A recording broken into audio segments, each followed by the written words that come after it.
speak on a very, very important topic of, for electoral reforms. And I must at the outset say that it's a challenge for me to speak after such a fiery speech of our very senior member, Satish G. Mishra. Sir, we all know that India has one of the largest democratic process in the world. And elections are the most important and crucial part of this democratic system. Sir, considering the diversity of our electorate and the enormity of the exercise, Election Commission has been doing a commendable job in taking our election system forward. So we have to see that a lot of members have already mentioned that there have been a lot of committees which have been formed, there have been reports which have been made, there have been legislations which have been enacted, and also judicial pronouncements where the executive failed in making certain laws. And all this together has brought up a healthy democratic system in our country. And constantly, this has been a dynamic process, sir, where we have been constantly making changes to make sure that we address the current situation at that time. Please be silent. Please be silent. She's making her speech. Please be silent. Sir, but I still feel that this being a dynamic process, lot still needs to be done. And out of these many things that have to be done, several mentions have been made. I will be talking on the EVM and the misuse of the government machinery, but I would be failing in my duty if I don't touch upon these points just in a bullet form. Sir, one of the major things that needs to be done is to cleanse the political funding system. We need to ensure decriminalization of politics. We need to make sure that there is criminalizing of paid news. This is absolutely important. And probably each one of these topics, sir, would be a matter for 3.5-hour discussion. We also need to check whether this point is debatable, whether we could have compulsory voting like many other countries in the world. Also, bringing political parties under the RTI. This is also a debatable point which needs to be discussed in this House. Also, the voting rights for prisoners, use of Aadhaar card to be connected to voting, and debate on simultaneous elections, as Yechury ji has rightly said. And therefore, all these points need very, very serious consideration.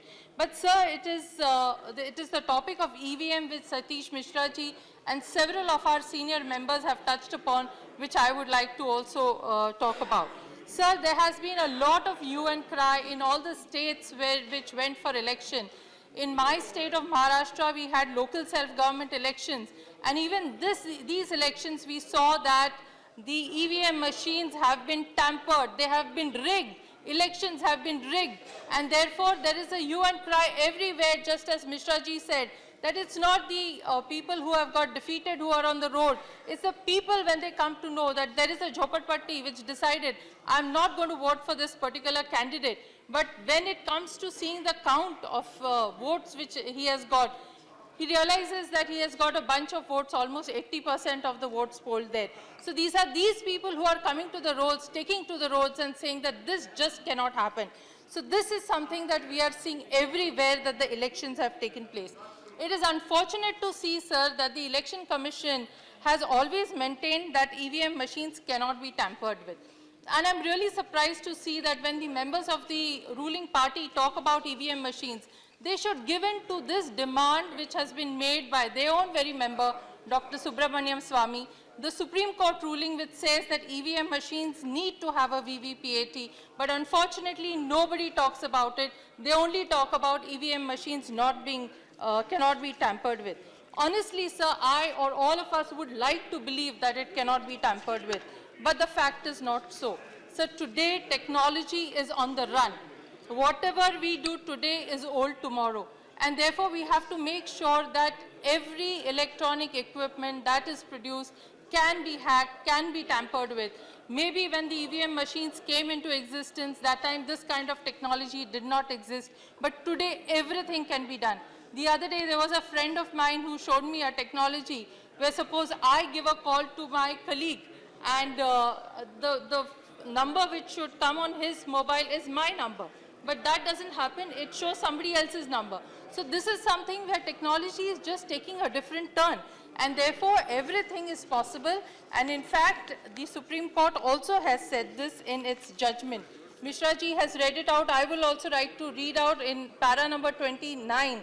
From the materials placed by both the sides, we are satisfied that the paper trail is an indispensable requirement for free and fair elections. It further says the confidence of the voters in the EVMs can be achieved only with introduction of the paper trail. EVMs with VVPAT system ensure the accuracy of the voting system with an intent to have fullest transparency in the system and to restore the confidence of the voter, which is utmost important. It is necessary to set up EVMs with VVPAT systems because vote is nothing but an act of expression which has immense importance in the democratic system. Is she yielding? I know, but she is not yielding. I'm not going to interrupt her, I'm just adding. अभी 55,000 VVPAT EVM हमारे देश में available है, ये अखबार में हमने पढ़ा इलेक्शन कमीशन के माध्यम से।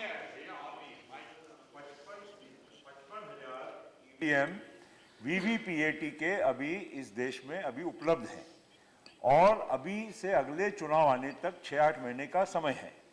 तो मैं समझता हूं कि 20-25-30 हजार वीवीपीएटी के तो साधारण बन सकते हैं। अगर हम अगले 2 चुनाव का अगर हिसाब लगाएं तो उतने जो वीवीपीएटी के ईवीएम उपलब्ध हैं वो पर्याप्त हैं। वो उस मात्रा में उस तरह के चुनाव पूरी तरह से वीवीपीएटी के माध्यम से हो सकते हैं। तो क्यों ना हम लोग यहाँ पर ये तय करें कि कम से कम ये जो मशीन उपलब्ध है वो अगले चुनाव 2 चुनाव जो आ रहे हैं उसके लिए गुजरात और हिमाचल प्रदेश में उसका उपयोग किया। Thank you. Bandana ji, please conclude now. Sir, in fact, the Supreme Court also further says in para 31, for implementation of such a system as the VVPAT in a phased manner, the Government of India is directed to provide required financial assistance and for procurement of the units of VVPAT. So it is surprising why the government has not taken appropriate steps in that direction. In fact, according to the Supreme Court judgment itself, the necessary legislation, the rules and the notification in the Gazette has already been issued. Then what are we waiting for, sir, when there is such a hue and cry everywhere? Instead of saying that they are not possible for tampering, let us buy the VVPAT and go ahead with the VVPAT system. So I want to bring to your notice a report which has been prepared by a technologist, Mr. Hari K. Prasad, who has organized a study on India's EVMs which are vulnerable to fraud. So this is with Dr. Alex Haldeman, who is professor from University of Michigan, and Mr. Rob I don't know how to pronounce his name, Gongrab, who was instrumental in banning EVM machines from Netherlands. So all these together have brought out several ways in which EVM machines can be tampered with. I will not go into the details because of paucity of time. Yeah, thank you. Because you have another speaker. Sir, no, sir, no. He will not have time No, in that sir, case. no. No, I'm the only speaker. No, Mr. Tripathi's time is there. So I have to bring to your notice 2 very important points, sir. One is during the municipal corporation elections, and I would like this house to know, we have been casting aspirations on people who are doing this setting of the EVMs. I have a colleague who came and told me specifically that there was a person who approached me. He told me that it will be, please bring order in the house. Please be silent. Please listen. Mr. Patel, your colleague is speaking. I know you all are senior members, but I think you must give a chance to junior members and women members to be heard. Please. So, sir, this colleague of mine told me that he was approached by a person who told him it will be 25 lakh per candidate. And he said, I probed more as to what was the modus operandi that he had suggested. The modus operandi was that he had to, the particular candidate had to point out which are his very strong booths and which are his very weak booths. In the strong booths, he was told, tum ek tarfa chaloge. Or jahan he had weak booths, he was told that out of 100, you will get 30 out of those. And you have to, and this is what you need to give us. Now, sir, he said that I can give you the list of the EVM machines that are going to come to your ward. How did this person have the numbers of the EVM machines?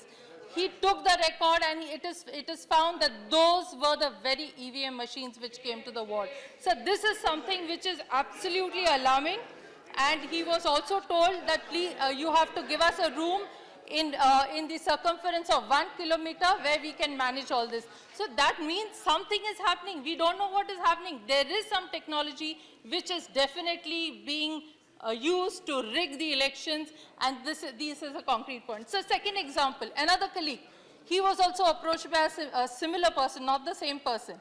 And this person was lured into giving the first installment. The first installment was paid.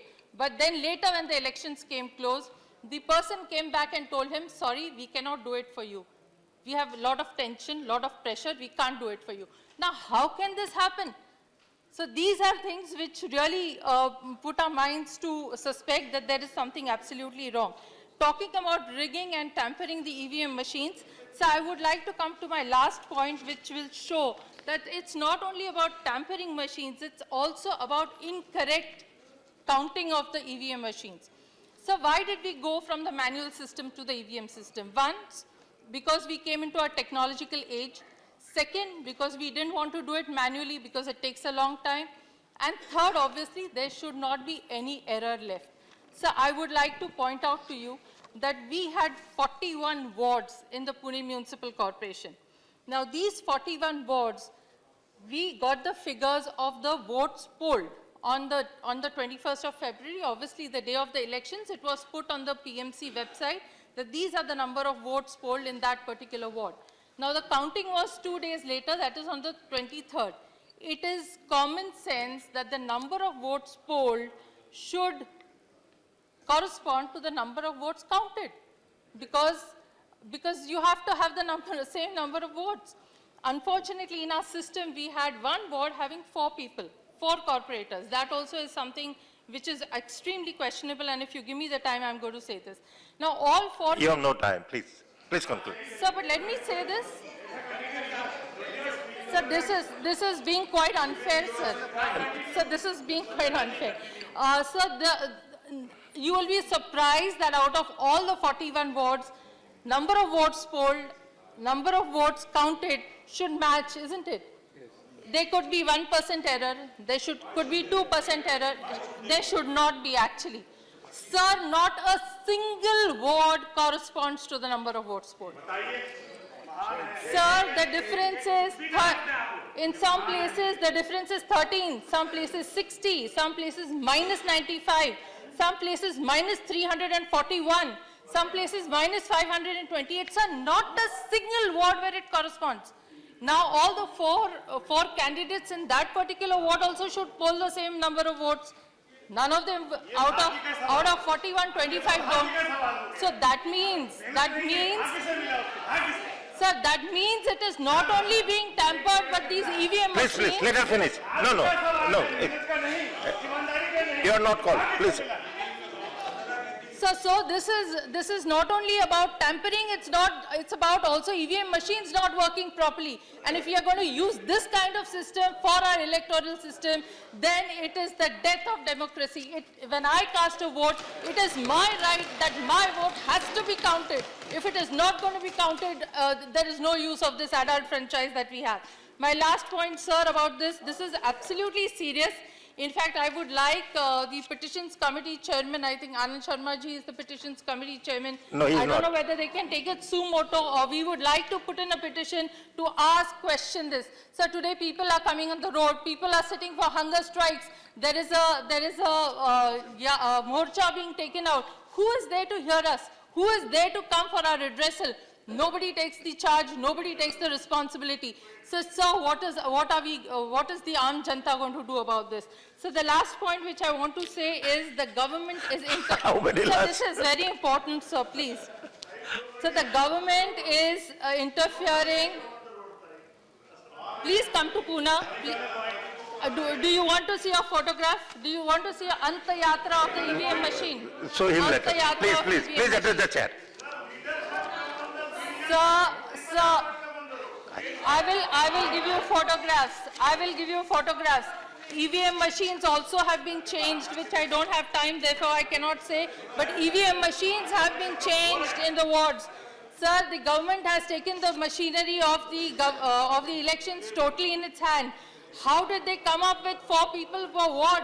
we talk about Panchayati Raj, we talk about decentralization, and here instead of having 2 or 1 person per ward, you have 4 candidates per ward. How do the people get their problems redressed?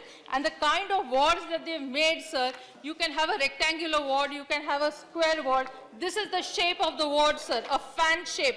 Can you ever believe any ward going in 3 directions? So this is something again that they have done and totally rigged by the government in charge.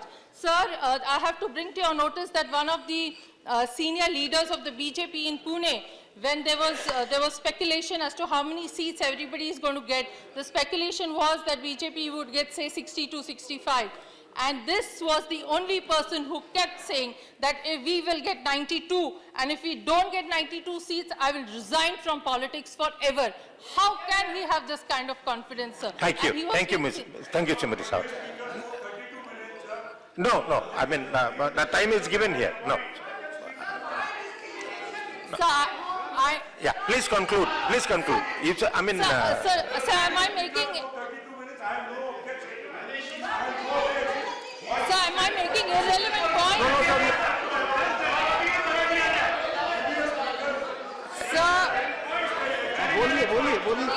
sir, after the... this is not the way, Mr. Patel. Remarks, after that, sir, after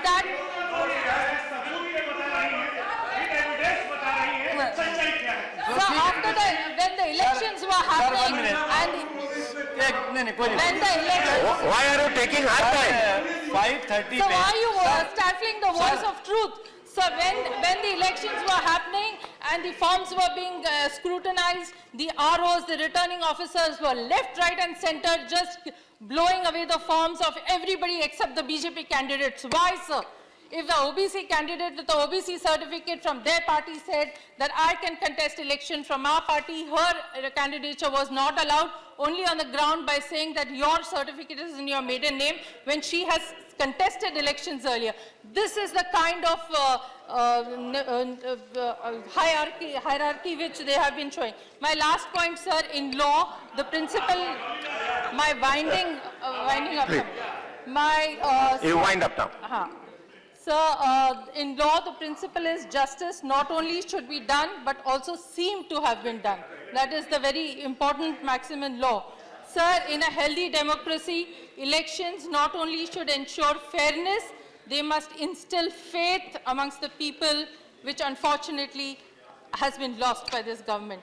The elections are being rigged. These elections are being totally manipulated, and therefore, I don't know what to say, but something needs to be done in this direction. Thank you, sir. Thank you. Thank you. Vijay Sai Reddy.